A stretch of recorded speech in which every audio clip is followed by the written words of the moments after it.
जिन्होंने उत्तराखंड की धरती से प्रेरणा लेकर देश के लिए अपना सर्वोच्च बलिदान दिया।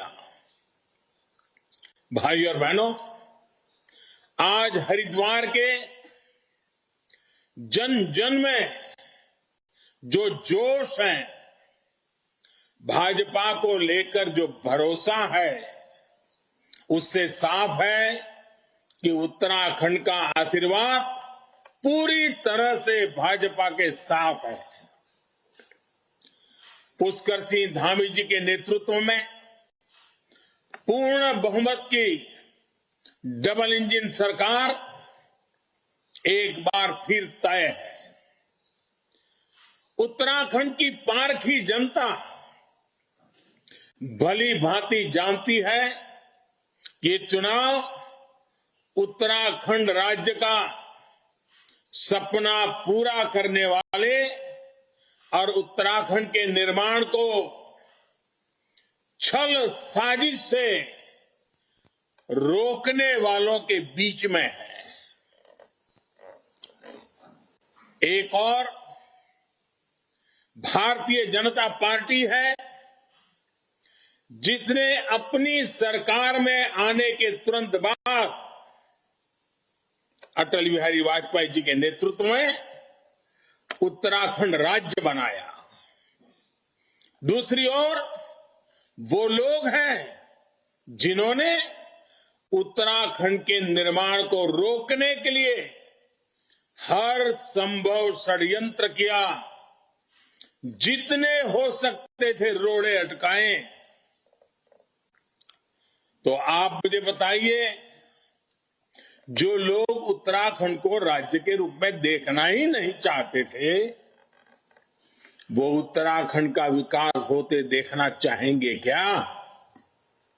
जो लोग उत्तराखंड के सपनों को इसलिए मारना चाहते थे ताकि उनकी विरासत चलती रहे, वो अब आपके संसाधनों की लूट बंद कर देंगे क्या? उनके कारनामे बंद करेंगे क्या?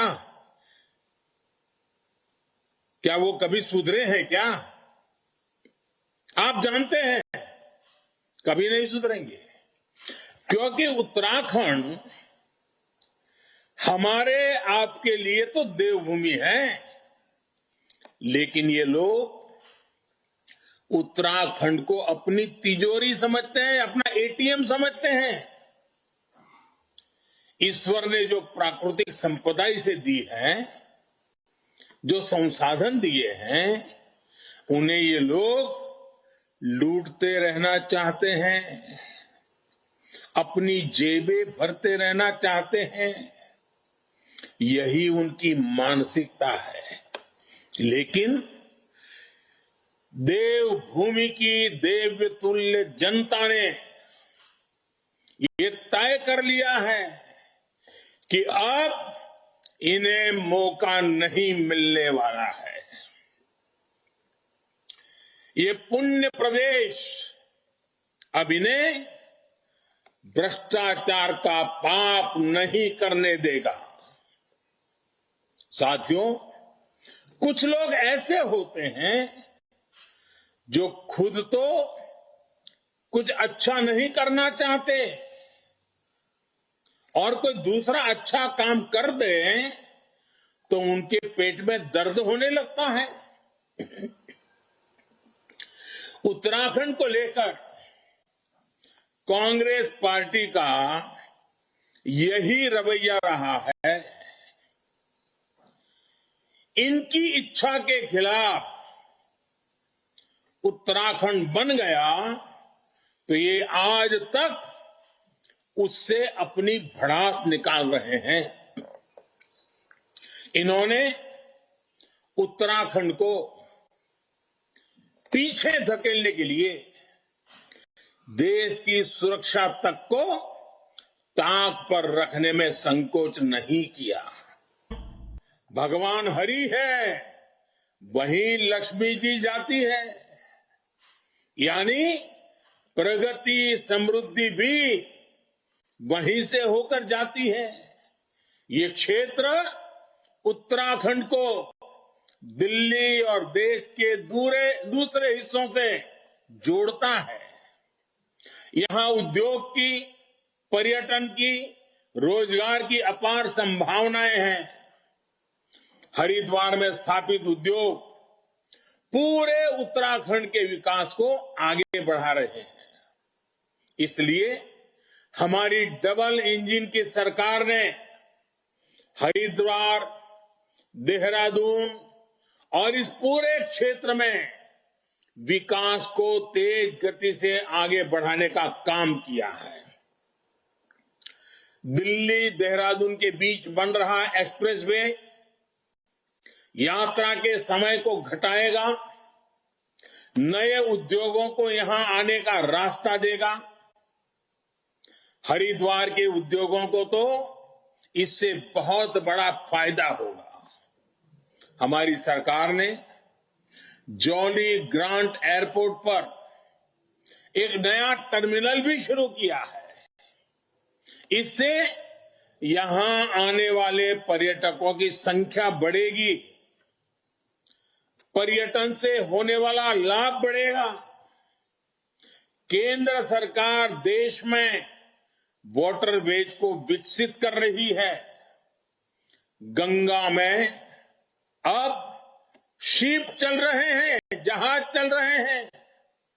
इसका बहुत बड़ा फायदा हरिद्वार और पूरी गंगा बेल्ट को होगा। हरिद्वार में रिंग रोड के लिए 1,500 करोड़ रुपए की मंजूरी दी गई है। सैकड़ों करोड़ रुपयों की लागत से ऋषिकेश रेलवे स्टेशन का आधुनिकीकरण किया गया है। ऐसे कितने ही काम हैं जो इस समय तेजी से आगे बढ़ रहे हैं। साथियों, हमारे लिए उत्तराखंड का विकास, यहां की सेवा हमारे लिए ये पुण्य का काम है, पवित्र कार्य है। इसलिए हम उत्तराखंड और हरिद्वार के लिए काम करते हैं, जी जान लगाकर काम करते हैं, पवित्र मन से काम करते हैं, जबकि वो हरिद्वार नहीं, गरद्वार और परिवार के लिए काम करते हैं। हम सत्ता में आए तो हमने मां गंगा की सेवा और स्वच्छता के लिए नमामि गंगे अभियान शुरू किया। आज मां गंगा निर्मल हो रही है, लेकिन जब ये सत्ता में थे तो इन्होंने क्या कृत्य किए थे? इन्होंने इसी हरिद्वार में हरि की पैड़ी पर मां गंगा को नहर घोषित कर दिया था। क्या दुनिया में कोई कल्पना कर सकता है? दुनिया की सबसे विख्यात नदियों में से एक गंगा को कोई नहर घोषित कर दें ताकि खनन और लूट माफिया अपना खेल खेल सके।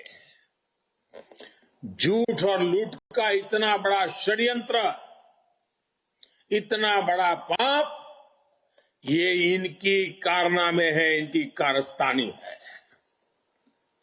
हमारी सरकार ने इनके इस फैसले को पलटाकर गंगा को लूटने का यह खेल बंद किया,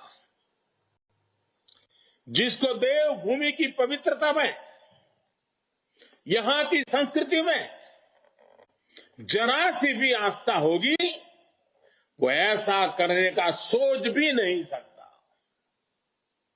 उत्तराखंड की जनता ने इनके पापों की सजा इन्हें दी, लेकिन इनकी मानसिकता बदल नहीं रही है। ये पवित्र देवभूमि में अब तुष्टीकरण का जहर घोलने की कोशिश कर रहे हैं। कांग्रेस नेता यूनिवर्सिटी के नाम पर जो तुष्टीकरण यहां कर रहे हैं वो उत्तराखंड के लोगों की आंख खोलने के लिए काफी है। इसके पहले सत्ता में थे तब भी इन्होंने उत्तराखंड की संस्कृति और पहचान को बिगाड़ने के लिए कई खेल खेले थे। हरिद्वार के लोगों से बेहतर इस बात को और कौन जानेगा। मैं आपको बताना चाहता हूं, यूपी में योगी फिर आ रहे हैं और योगी जी जब आते हैं तो अपराधी माफिया भागते हैं। यहां अगर कांग्रेस सरकार होती तो यूपी से भागकर ये अपराधी कहां जाते? इसी इलाके में आकर के अपना ठिकाना बना लेते। यहां उनकी खातिरदारी भी हो जाती क्योंकि वोट बैंक पे काम आ जाता। इसलिए अभी हम बचे हुए हैं। ऐसे लोगों की एंट्री बंद है और इसलिए सतर्क रहना है। कांग्रेस को फिर से मौका नहीं देना है।